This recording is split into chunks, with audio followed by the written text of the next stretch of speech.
Hello, this is Grant Hughes of Grant Hughes Investigates on YouTube. Please hit that like button right out of the gate. I would really appreciate it.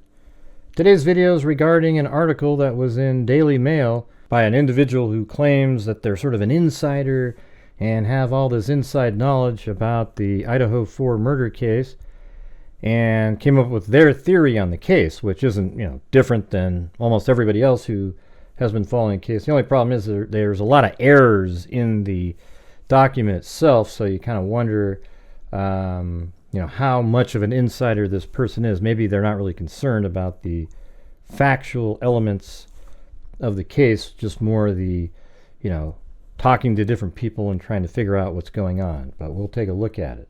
So here we go. Exclusive. What I think really happened in the Idaho murder house. Howard Blum spent months investigating and even spoke to suspect Bryan Kohberger's family. This is what he discovered. I am standing at 1122 King Road in Moscow, Idaho, staring at the vacant lot where the murder house once stood. And this is actually the house where it was actually still up. Currently, it's not there anymore. It's been taken down. I have a video of that. I was there while it was being taken down. It seemed like it was really chinsily made. I mean, it was just, I don't even know if that's a word, but it was just absolutely, just one little shove by a crane, and like it knocks over whole walls and the building's coming down. It seems like really thin walls with almost no insulation at all. The drab gray 3-story home was demolished in December on orders from the University of Idaho on the belief that its destruction would exorcise the demons still swirling in this tiny college town after November 13th, 2022. It hasn't. 19 months after the 4 college students, Mogen, Kaylee Concalves, Xana Kernodle, and Eathan Chapin, were butchered to death with a hunting knife, there is still no convincing official explanation of what really happened. 6 weeks after the slaughter, Bryan Kohberger, a 28-year-old graduate criminology student at Washington State University, was arrested at his parents' home in Pennsylvania. Remember the home where he was sitting in the kitchen wearing gloves and separating his trash from the family trash so that he could throw his own garbage into the neighbor's garbage can, effectively eliminating his DNA from the garbage can. I began reporting on this case in the days immediately after the killings. I have spent weeks in Idaho and even crossed America to the small Pennsylvania town where Kohberger was born and raised. Despite a judicial gag order prohibiting the 2 King Road house survivors, victims, family members, and key law enforcement authorities from speaking, I have been able to interview many individuals with direct knowledge of the murders. Now standing here on King Road, I finally believe I know what happened and why. And here's where he starts making just horrendous timeline and factual errors. It was 3:30 a.m. on a cold, starlit November morning. The quiet was all enveloping. Suddenly, a white car appeared. It was in no hurry. Police reports describe how it crept along the street. So it shows up at 3:30 and it's creeping along the street past 112 King Road before driving up an incline into a dead end and carefully executing a 3-point turn. Okay, so that says at 3:30 it's doing that. And so there is this slight incline right here, or where it rises up, and right around here it does a 3-point turn, but it doesn't do it at 3:30. It does this 3-point turn back here at like 4:04, 4:05, and then it drives this way, tries to turn around or park right in this area, then drives this direction and does a 3-point turn. That's the one that's in the documents. And then drives back around this way and about 4:07's in this area, and then comes around at like 4:07 and 30 seconds or so, and then likely parked at 4:08 because at 4:20 the same vehicle is seen speeding away at a high rate of speed. So the white Elantra that is being talked about was parked for the same 12 minutes in which all 4 victims were murdered. And it says, police reports describe how it crept along the street past 1122 King Road before driving up an incline into a dead end and carefully executing a 3-point turn. The driver's face wasn't visible in the footage, but his apparent calm belied reality. I believe he was battling with himself with his demons. 30 minutes later, so they really are referring to, and then 30 minutes later, because it does do 3 initial passes and then does a 4th. It's like 331, 338, 357-ish, and then 404, and then it turns around and then comes back again, and then 407 comes back around the final time. So you can actually see the vehicle at 500 Queen Road on the Linda Lane camera. If we look back at the Google Earth here, you can actually see it on the camera right here at 1330 Linda Lane, filming straight across where you can see 500 Queen Road, and the vehicle comes back here 5 times. It does 3 initial passes between 330 and 357. Then it comes back at 405, and then it turns around right here, leaves, does a 3-point turn here, drives back around, and then does a full continued loop, and then it stops back here. And then it leaves at a high rate of speed at 420. So I just want you to have that in your mind when you're listening to this article here. So 30 minutes later, surveillance video showed the white car driving back towards 1122 King Road as if dragged by an invisible force. Was the killer stalking the house where 6 university students lived? No, I suspect he was trying to find the will to do what he knew must be done to silence the howling banshees in his head. Right, so I mean, I don't think most of us think he was stalking the house that night. He had already made up his mind he was going to be killing, I believe, Madison Mogen that night. And he drove there, and he was waiting for the right time because the lights were still on. They stayed up quite a bit later than he was thinking they would.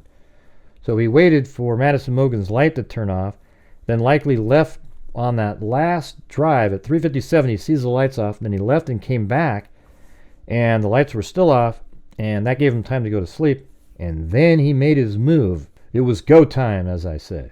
But right here it says, just before 4 a.m., the time of the murders, approximately by police, it's my theory that the car once again drove past 1122 King Road before stopping at the dead end, engine still idling. So now they're talking about the dead end. So the dead end he was talking about before is the incorrect dead end that he's believing. So what he was talking about when he said dead end the first time, he meant it came up here and did a 3-point turn and turned around. Absolutely incorrect. All right, because now he's saying it turned up here and parked at the dead end. And he's saying before 4. Well, we know at 357, the vehicle, the white Elantra, leaves the area again.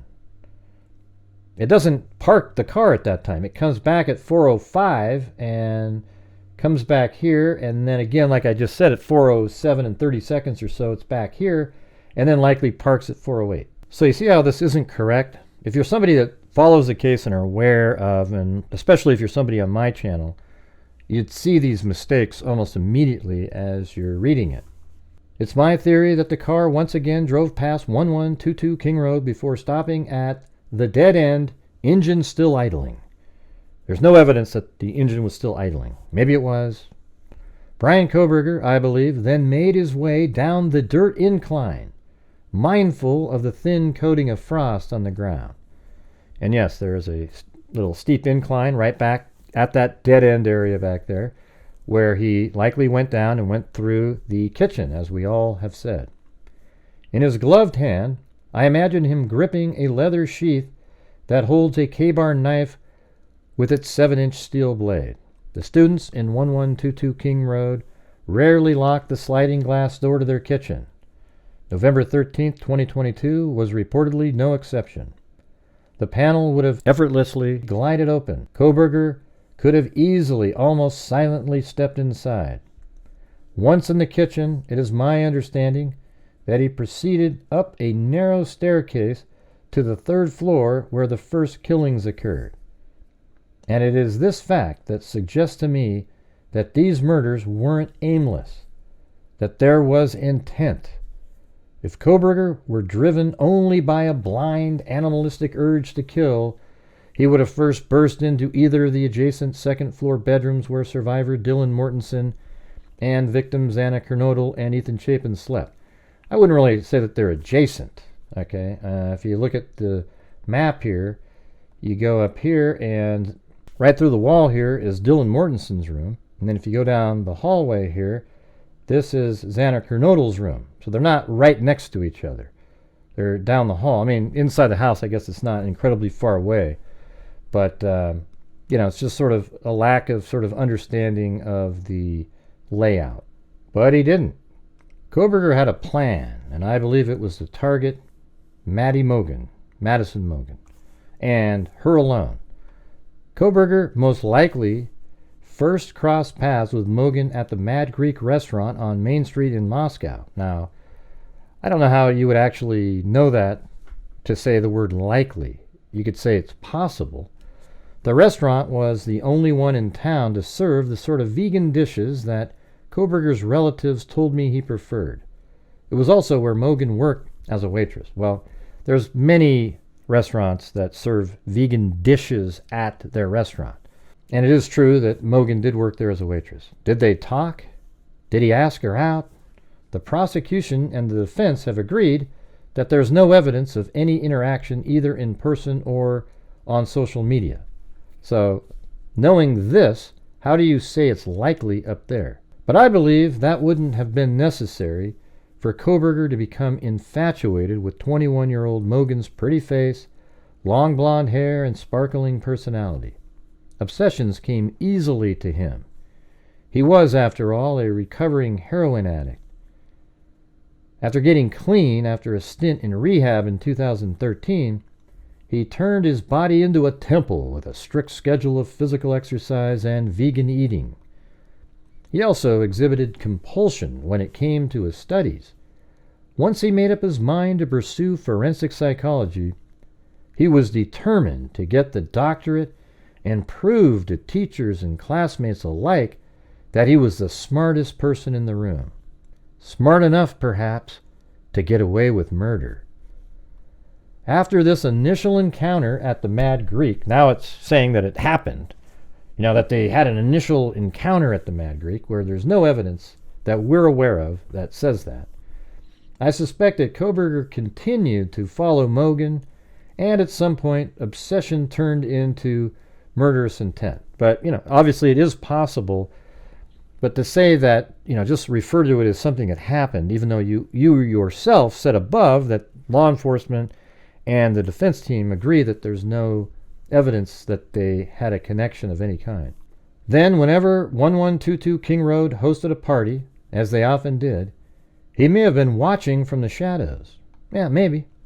Back on the third floor on November 13th, the killer opened Mogen's bedroom door, and he found two girls asleep in the bed, according to a source familiar with the case that prosecutors presented to a grand jury. And that's interesting, but that's exactly what we've all said, that they were laying in the same bed, sleeping, and Kohberger comes into the room and likely killed Madison Mogen first, and that woke up Kaylee, and she probably tried to defend herself. Kohberger would have had no way of knowing that Kaylee Concalves, who had a separate room on the third floor, would be sleeping in Mogen's room. The girls were especially close, and Concalves had just returned home after an extended trip away. She actually had moved out. She was just coming back to visit. I suspect that Kohberger first slashed swiftly, savagely at Mogen before turning his blade on Concalves. The wounds are long and deep. It is quick and vicious work. Despite her grave injuries, Concalves managed to lift her body up and out of bed as if trying to escape before wedging herself into the far corner of the small room. There are signs that she fought back, but it was all over quickly. Kohberger would, I believe, have stopped the killings here, but more unfortunate encounters led to more unplanned victims. And yes, we have the information that Madison Mogen and Kaylee Concalves were on the same bed, and Kaylee Concalves was in the corner, kind of sitting up and slumped over in the far corner. And I can show you that on the 3D model here. If we move up to that portion, up to the 3rd floor and into Madison Mogen's room, it's kind of something like that. That's how I interpreted it. I mean, kind of leaning against the wall, but leaning forward, and then Madison Mogen's obviously on her stomach with the knife sheath to her right side, or they would have said it was between both of them. The bloody chaos in Mogen's room likely awakened Xana Kernodle on the floor below. Dylan Mortensen, who also slept on the 2nd floor, told police he heard her cry out, "There's someone here." Now, but see this right here? The bloody chaos in Mogen's room likely awakened Xana Kernodle on the floor below. As if they're not aware that she ordered DoorDash and was awake using TikTok at like, I think it was 4:12 or 4:13. I mean, it was like she's awake at this point. And it looks like it was actually 4:12. It says right here, a short time later, Dylan Mortensen said she heard who she thought was Gonzalez say something to the effect of, "There's someone here." A review of records obtained from forensic download of Kernodle's phone showed this could have also been Kernodle, as her cellular phone indicated she was likely awake and using the TikTok app at approximately 4:12 a.m. And 4 o'clock, she ordered a DoorDash delivery, or it was delivered right around 4. So she's awake at this time. Dylan Mortensen, who slept on the 2nd floor, told police she heard her cry out, "There's someone here." And when they're saying she, they're referring to Xana Kernodle, but in all reality, Dylan Mortensen said she heard who she thought was Kaylee Concalves say that, but law enforcement believes it could be Xana Kernodle because she was awake during that time. Eathan Chapin, Kernodle's boyfriend, likely then left their room to investigate when he encountered Kohberger making his way back to the kitchen to escape. It could also be that Xana Kernodle was in the kitchen doing, putting the DoorDash in there or doing something, getting a plate. Whatever it was, she just got the DoorDash, she was on TikTok, and it could have been that Kohberger had already came in and was upstairs, maybe, because he got into the house at like 4:09, and maybe at like 4:10, she sees somebody going up the stairs and goes, "Somebody's here," and then goes to the kitchen, but he goes upstairs and rapidly completes what he's doing, and then he comes back downstairs and maybe encounters Xana, and they run back into the room, and there's Eathan Chapin. We don't know, but some of the stuff said here is absolutely incorrect. Eathan Chapin, Kernodle's boyfriend, likely then left their room to investigate when he encountered Kohberger making his way back to the kitchen to escape. Chapin was 6'4", powerful, an athlete, yet the killer did not appear to hesitate. At 6 feet and 185 pounds, Kohberger would have been a comparable match for Chapin. A medical examiner revealed to me that a single arcing blow sliced through Chapin's neck, catching the jugular. He fell into the 2nd floor stairwell doorway. Kohberger now likely realized he also had to deal with Kernodle, who may have watched her boyfriend slaying. "It's okay, I'm going to help you." Mortensen also reportedly heard the killer say Kernodle was found dead inside her room. Well, so was Eathan Chapin. So right here where it says, he fell in the 2nd floor stairwell doorway. What does that mean? 2nd floor stairwell doorway. So let's go to this. Here's a stairwell. Is that considered a doorway right there? Don't know. Don't think so. And then this is the room where both of them were found. Is this the doorway here? Where here's the stairs going up, and they're saying he fell on the ground right there? That doesn't make any sense whatsoever. See, to me, it's just somebody writing an article without really thinking about anything. Here, let me read this to you. It says right here, OFC Smith directed me down the hallway to the west bedroom on the 2nd floor. So let's just do that. I'm doing exactly what he said. So here he is going up the stairs and then down the hallway, just like that. which I later learned through Xana's driver's license and other personal belongings found in the room, was Xana Kernodle, hereafter Kernodle. Just before this room, there was a bathroom door on the south wall of the hallway.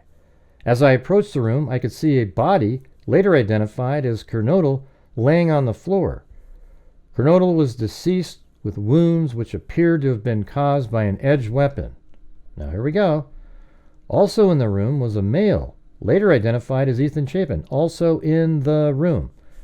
Eathan Chapin, hereafter Chapin. Chapin was also deceased with wounds later determined to be caused by sharp force injuries. So there you have it. They were both in the room. So when you read stuff like that in an article, you just wonder where the hell they're getting this information from. Mortensen and Bethany Funk, the only other two students in the house, stayed in their rooms and didn't attempt to confront the killer. And that, I think, is why they survived. Bethany Funk slept on the first floor, and there's no evidence that she even woke up that night. Well, there's information out there that they texted each other during the night, like, hey, did you hear that? Did you hear that?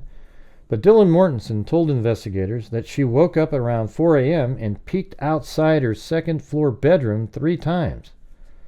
The last time she opened the door, she spied a figure clad in black clothing and a mask walking towards the kitchen door.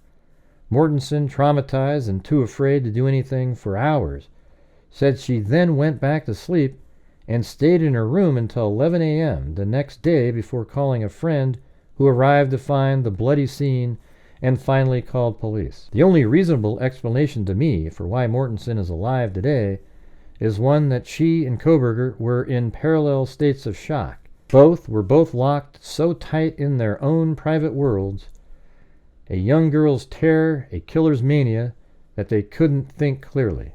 Could just be that he didn't see her since her light was off in her room. Kohberger was arrested on December 30th, 2023 after police linked him to DNA found at the murder scene. His trial has been continually postponed, and a firm date for the proceeding remains to be set. There's a hearing coming up in the next couple days I'll try to cover that will discuss when the trial might be. On August 29th, there will be a hearing to argue the defense's request to move the trial from the small college town to elsewhere in the state.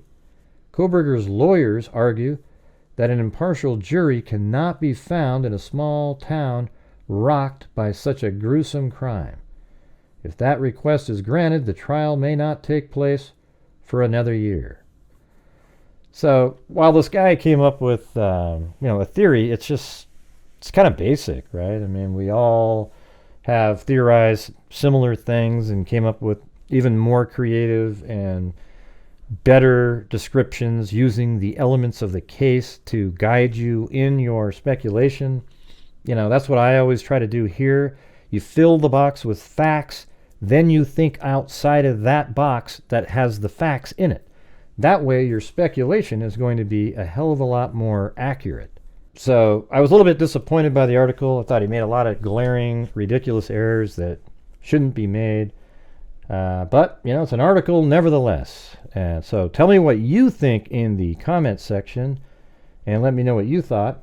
And if you could also hit that like button for me, I'd really appreciate it. Share the video, and let's keep the conversation going in the comment section. So thanks again for watching, and as I always say, until next time, be safe out there.